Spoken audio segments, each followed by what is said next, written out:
A brand new clip of THF Bayzoo just surfaced online, and even though it's only a few seconds long, it's got everyone talking.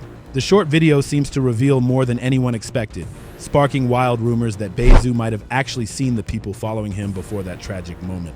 The situation looks intense, and fans can't stop dissecting every frame.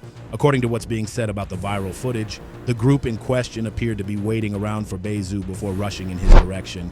It's leaving everyone wondering if Bayzoo already sensed something was off that day. You can feel the tension through the screen. It's crazy. In moments like that, people always say it's best not to get too relaxed anywhere. In the video, Bayzoo is seen walking down the street with two guys beside him, holding something in his hand. Nobody really knows what it was or what was going on, but the group seemed to approach from the side, jumping out near what looks like a parking area. What really grabs attention about this new footage is that it seems THF Bayzoo actually noticed the people coming toward him. He literally turned around, saw them, and still didn't drop what he was holding or make any sudden moves. Instead, he just kept walking toward his car like he knew something was up but wasn't backing down. That moment feels chilling to watch. Maybe Bayzoo felt like it was just another normal day, or maybe he believed he could handle whatever came his way. After all, he's known as one of the toughest names in the Chicago drill scene. But when he turned his head and looked right at the group approaching, it's like he didn't expect how serious things were about to get. Seeing it from this angle makes the situation feel even more unreal. It almost feels like Bayzoo somehow sensed something was about to happen. The way he glances back in the clip, almost locking eyes with the group, adds a tense layer to the moment. It's haunting. Maybe he thought nothing major would happen, the same way FBG Duck once thought it was just a regular day out shopping for his kid's birthday in a crowded area where nothing bad should ever go down. But this is Chicago, where things can switch up fast. It doesn't matter if it's daytime or downtown. When tension builds, anything can unfold anywhere. So, as soon as Bayzoo reached his car, holding whatever he had in his hand, everything suddenly erupted near him.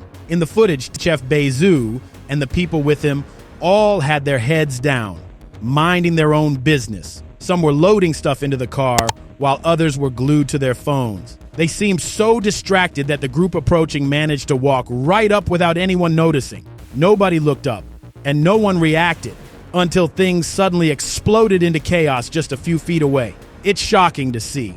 Reports claim Bayzoo got seriously hurt in multiple areas of his body.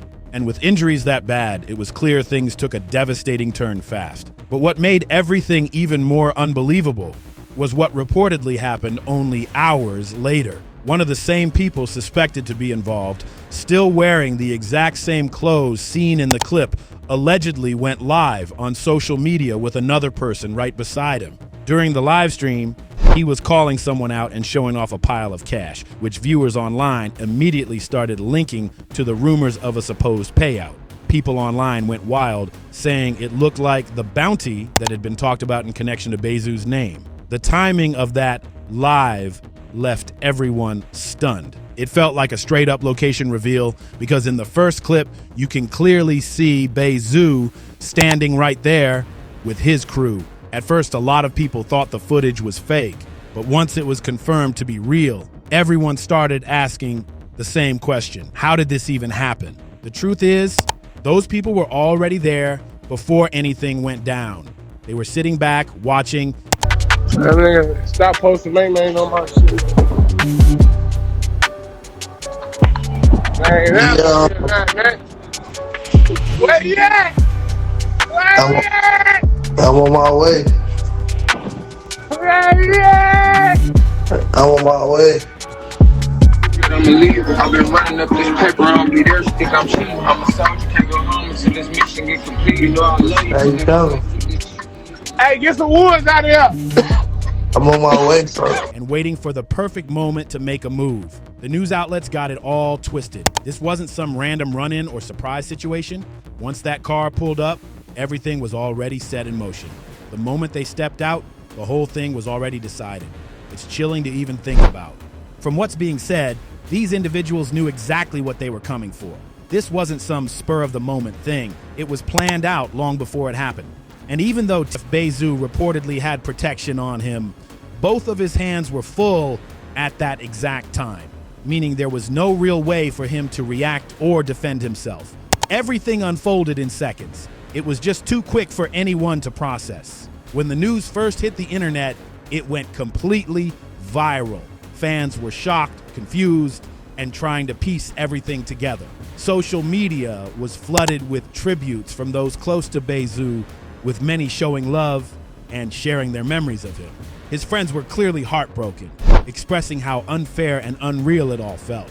But on the flip side, a few people from opposing sides started doing the opposite, mocking the situation online, which made things even more tense. One of the artists who spoke up was Lil Zay Osama, who went live and made comments that fans instantly picked up on. Another rapper, Memo 600, also stepped forward and shared his side, saying that even though he and Bayzoo had some disagreements in the past, everything between them had been cool before the tragedy occurred. He made it clear there was no tension left between them at all. Memo even revealed that he and Bayzoo had just hung out not long before everything happened. In his post, he wrote something heartfelt. At the end of the day gotta end. I never posted, folks. We had a lot going on one point of time. I was with every day for a year straight. I let these other ones chase it. Rest up, Ike. That's what was said. And for those who don't know the full story behind Memo 600 and THF Bayzoo, their tension goes way back. Things went public when Bayzoo once went live, showing off a Steve Drive chain, claiming it belonged to Memo 600. But here's what most people got twisted. Before that live ever happened, Memo had already bought around 10 to 15 of those Steve Drive chains and passed them out to his crew. So the chain Bayzoo flashed wasn't actually Memo's personal piece. It belonged to one of Memo's guys. Bayzoo somehow got his hands on it and showed it off online, and the internet went crazy over it. Memo later went live himself, clearing the air and saying straight up that nothing was ever taken from him. He told his viewers the whole thing was just about people trying to get attention online, not real street drama. But Memo 600 wasn't the only one who had past issues with Bayzoo. Bayzoo had a strong presence in the scene, and a lot of people respected him while others kept their distance. His name carried real weight, which sometimes brought a lot of unwanted attention. Because of that, there were always whispers that certain people didn't want to see him continue rising. To really understand what might have led to that tragic moment, you gotta look deeper into what could have gone wrong behind the scenes. A move that close and that clean doesn't just happen out of nowhere. That kind of setup usually hints that someone nearby could have shared his location or slipped out private info, what people online call a backdoor situation. Rumors started swirling earlier in February 2024, saying there was tension between BVC and THF crews. Then, not long after, there were more talks online claiming that THF might have responded to what happened involving someone known as Man from BVC. Reports say that two individuals were driving north in a blue sedan around 3:20 p.m. on the 6800 block of South State Street when another car, a silver one, pulled up beside them and chaos suddenly broke out. Both people were rushed to the University of Chicago Medical Center, but sadly they didn't make it. Then by September 2025, things got even deeper when Lil Deuce was also caught up in what many believe was a continuation of that same ongoing conflict. According to reports, Lil Deuce was in Burnside, standing outside while finishing his yearly registration paperwork when a car suddenly pulled up nearby and things escalated fast. He was seriously hurt and rushed to the hospital, where his injuries turned out to be fatal. It shook the city all over again. Not long after that, since Bayzoo's situation happened on the west side, rumors started flying that BVC or their close allies might have played a role in setting things off. If any of that turns out to have truth behind it, people say the back and forth could get even more heated. THF's name has always carried weight in Chicago. They're known for being a powerful crew that rarely backs down in any kind of street conflict. Their long-running tension with 051 Young Money is just one example of how deep these rivalries go. After everything, Lil Sam from BVC hit Instagram and posted a photo featuring BVC Man, hinting that some kind of get back had already happened in his name. That post sent social media into a frenzy. People started suggesting Lil Sam could have been involved somehow, especially after fans on Reddit began posting comparison photos showing someone running toward Bayzoo in the viral video, claiming the person looked just like Lil Sam. It's got everyone arguing online about whether it's really him or not. And remember that Lil Zay Osama interview on No Jumper. That's where he broke down the story of how he fell out with both OTF and THF, saying it all started after his watches went missing. That moment, according to him, kicked off a lot of the tension that later spilled into the open between him and those camps. Now here's where things start to get real complicated. Trying to figure out who the real people behind the situation were, or even why it all happened, isn't easy because everything seems to trace back to Lil Zay Osama. That connection is what reportedly kicked off the tension and eventual fallout between THF and BTBG BVC, making the entire situation even messier than anyone first thought. In his interview, Lil Zay Osama broke down what he said really went down that night. But according to what's been floating around the streets, THF, Omerta, and Lil Law were supposedly the ones who went on tour with Lil Zay and OTF. During that trip, it's been said that some expensive watches went missing. Surrounded by them, the niggas that can't come around Dirk. You know what I'm saying? The niggas that wish he gave them some money. The niggas that's on the sideline like, man, his ass ain't do shit for me yet. You know what I'm saying? You got all these niggas. Like, y'all heard about the situation with the watches, right? I'm about to bring that up with your shit, right? Yeah. All right, so look, they be saying that some THF niggas took your shit and then, or they took one of your homies' watches and shit, and that's why you kind of fell out with OTF. I never fell out with OTF. You get what I'm saying? This was the situation. The situation was, we had an OTF chat, like where we all talking shit. A group chat. Where we pull up the video, each other video shoots and all this extra shit, you know what I'm saying? Yeah. So I hit the chat, I'm like, pull up to the video shoot, I'm in the rack. You feel me? Motherfucker, pull up to the video shoot. But like I'm telling you, it was niggas in this group chat outside of OTF, like these other different blocks. So two niggas from down there pulled up to the video shoot.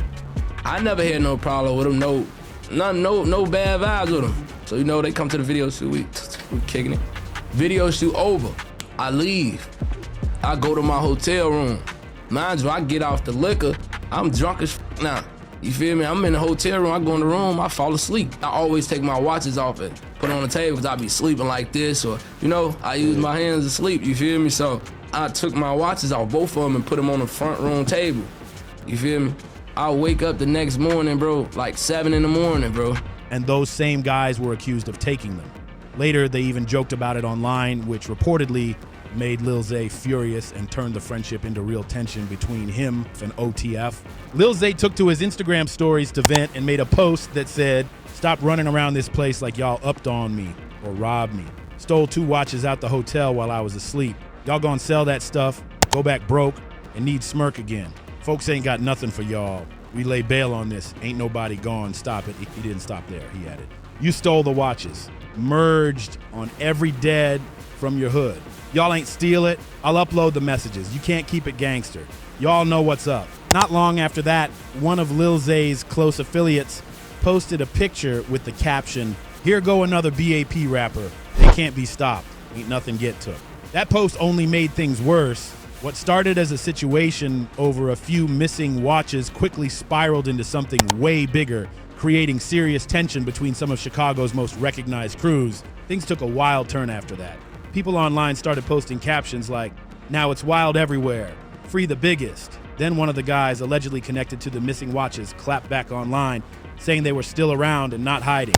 He wrote something along the lines of, "Quit claiming Cali and come get your stuff back. Your people ain't doing a good job, and you ain't done nothing but talk, talk, talk." He even threw in more shade, telling folks to grow some, aiming shots right back at them. The internet went crazy over it. Many believe that this entire situation is what eventually led up to THF's tragic end. But others think there's a lot more to the story, possibly another unseen event or confrontation that never got made public. Lil Zay Osama has since made multiple posts mocking the situation, even taking shots at THF TP and THF Bayzoo, calling Bayzoo his favorite op. That alone had fans and insiders buzzing nonstop. The way THF TP's situation unfolded was heartbreaking and became one of the most talked about moments in Chicago's street history. On February 8th, 2024, TP had just picked up his daughters from school and was walking with them and a woman believed to be his girlfriend on the west side of Chicago. That's when things suddenly turned tragic. 2 people reportedly pulled up and targeted him directly, making sure he had no way to escape. What makes this even more painful is that it all happened right in front of his daughters, who ran off in fear as everything unfolded. It was a deeply emotional and disturbing moment that left the city stunned. People online couldn't believe how far the situation had gone between these crews. The string of back-to-back incidents has everyone alarmed. The amount of loss surrounding this whole situation is unreal. There have been casualties rumored on both sides. HFTP, then Man from BVC, followed by Lil Deuce, and now THF Bayzoo.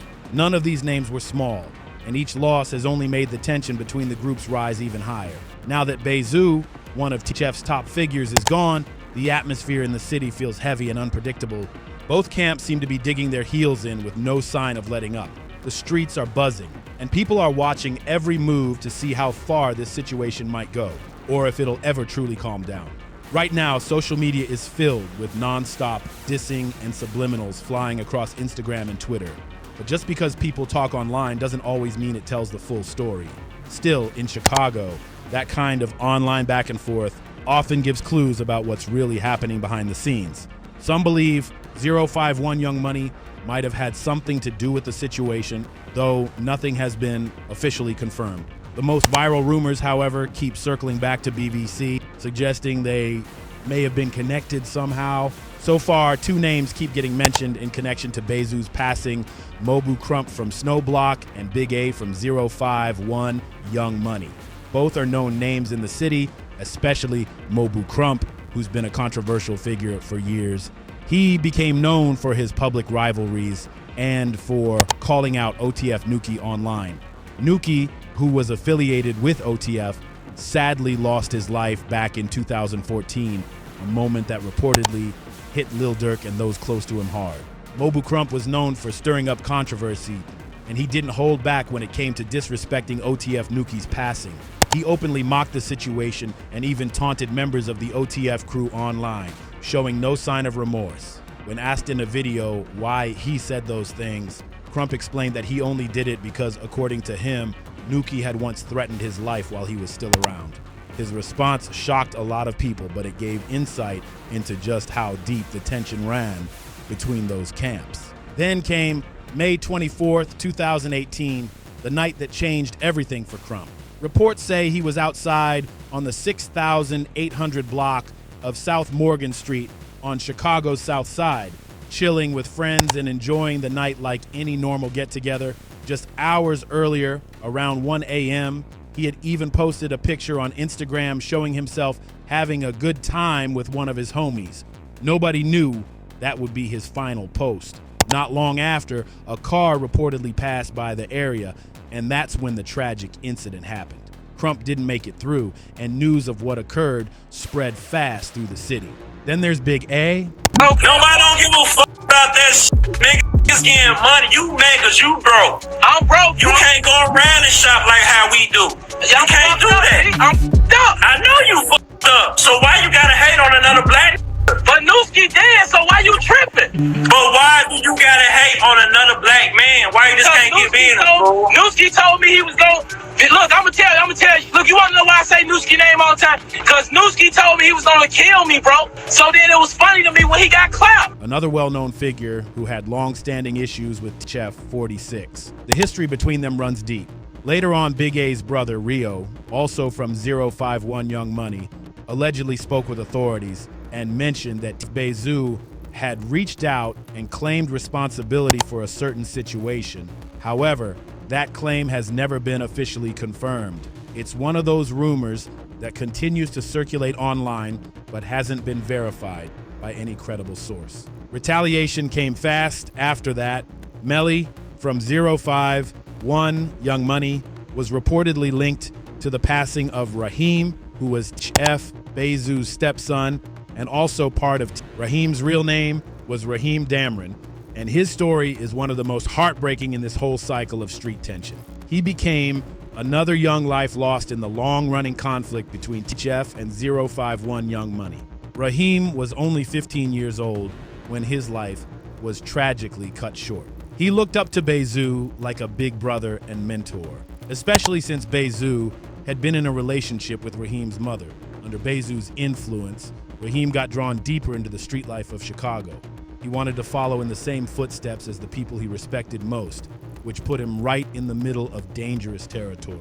In May 2015, reports say Raheem was allegedly involved in a shooting that targeted 051A and one of his associates. Both men survived, but that move came with serious consequences. According to what's been said on the streets, just 9 days later, Raheem was leaving a restaurant with a few friends when a car suddenly pulled up. There were 3 people inside, and one of them leaned out and fired shots toward him and his friend. Police later said Raheem was hit around 8:15 p.m. on a Sunday near the 800 block of East 45th Street in a South Side alley east of Cottage Grove Avenue, right near 45th Street. That entire area has a long history tied to neighborhood conflicts stretching from Bronzeville all the way into Englewood, places where tension runs deep and where one wrong move can change everything. Events like this show why Bayzoo moved the way he did. With so many people watching him and old rivalries still burning, he had to stay alert at all times. But even with all that awareness, sometimes the danger comes from places you don't expect. The city's energy, the tension, and the endless watchful eyes made every day unpredictable. Chicago streets have always told their own story, one filled with loyalty, betrayal, and survival. And with the passing of Bayzoo, another chapter in that story has closed, leaving behind even more questions than answers. If you made it this far, don't forget to like, share, and subscribe to the channel. Stay tuned to see what's really going down in our hood next, because trust me, you don't want to miss what's coming.